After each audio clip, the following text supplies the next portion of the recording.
राजेश शुक्ला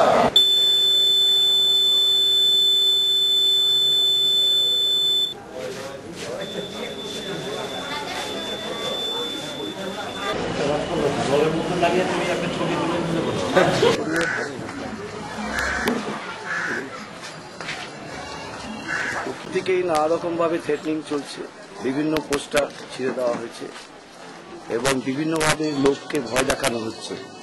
এখন সে নিয়ে আমরাও খুব চিন্তিত আছি এবং আজকে ভোট, সকাল থেকে এখন পর্যন্ত ভোট এই অবধি আমরা মোটামুটি জুজে ভোট করাতে পারছি, কিন্তু বাইরের ছেলে প্রচুর এসে গেছে, কখন কি হয় আমরা বলতে পারি না।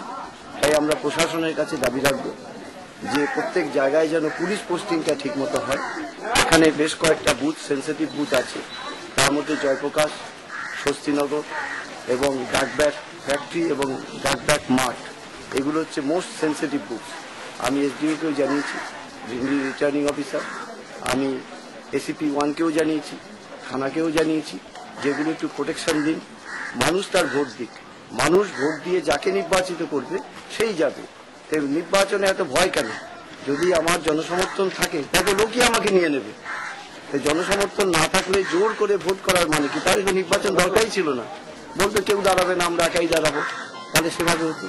আমি তবু জনগণের কাছে আবেদন রাখবো, আপনারা শান্তিভাবে আপনাদের ভোট দিন, নিশ্চিন্তে ভোট দিন, গণতন্ত্রকে রক্ষা করুন, এটাই আমার আবেদন।